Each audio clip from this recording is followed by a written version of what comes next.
Teman-teman, pada edisi ke-7 saat teduh kita pagi ini, kita masih melanjutkan kitab Keluaran pasal yang keempat.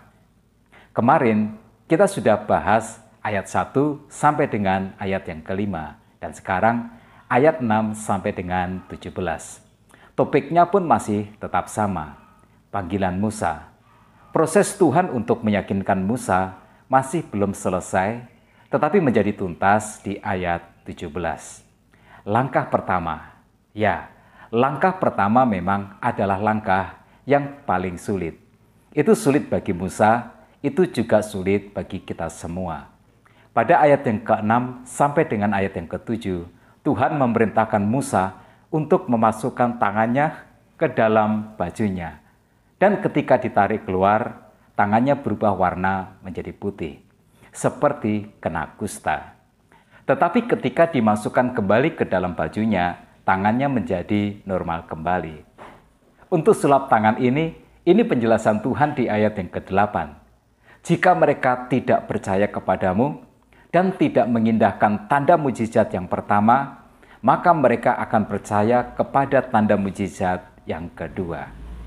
Tanda mujizat yang pertama adalah tongkat menjadi ular. Jadi ini adalah mujizat yang kedua, tetapi bukan sulap.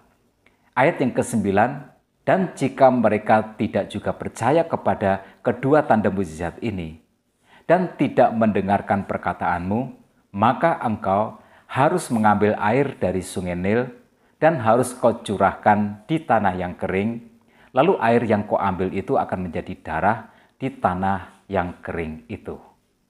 Trust, masalah trust.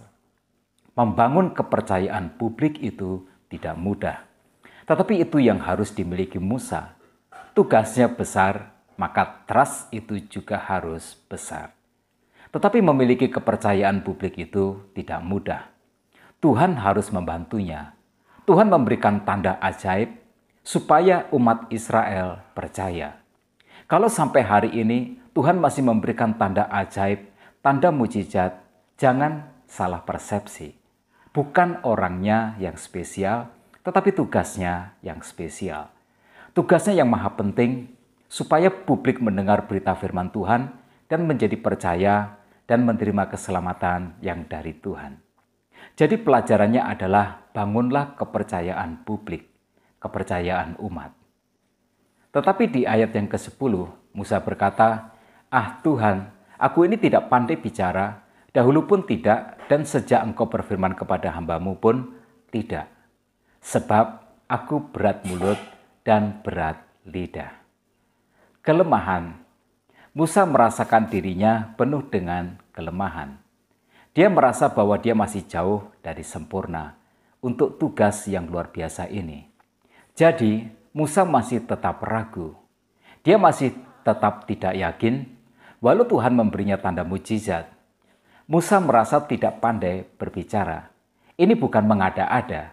Survei mengatakan salah satu ketakutan terbesar manusia adalah bicara di depan umum. Tetapi ayat yang ke-11 dan 12 Tuhan menjawab, siapakah yang membuat lidah manusia? Siapakah yang membuat orang bisu atau tuli? Membuat orang melihat atau buta? Bukankah aku, yakni Tuhan? Oleh sebab itu, pergilah. Aku akan menyertai lidahmu dan mengajar engkau apa yang harus kau katakan.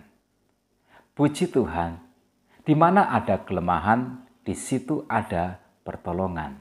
Jadi, jangan menyerah hanya karena kita punya kelemahan. Jika Tuhan memanggil kita, jika Tuhan mengutus kita, majulah melangkah. Jangan lihat kelemahanmu sebagai kekuranganmu, tetapi lihatlah apa yang Tuhan bisa lakukan.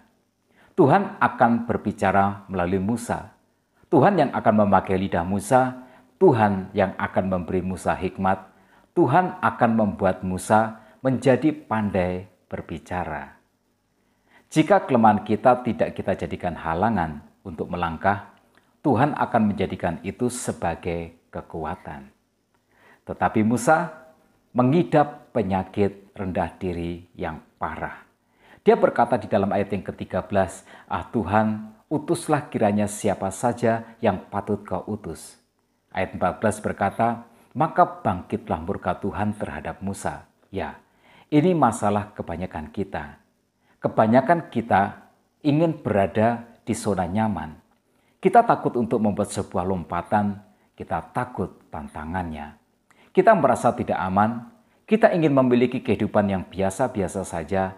Saya mau katakan begini, jika Tuhan mempercayai kita, janganlah kita menjadi orang yang paling pertama tidak mempercayainya. Jadilah orang yang berani berdiri di tempat di mana Tuhan memanggil kita.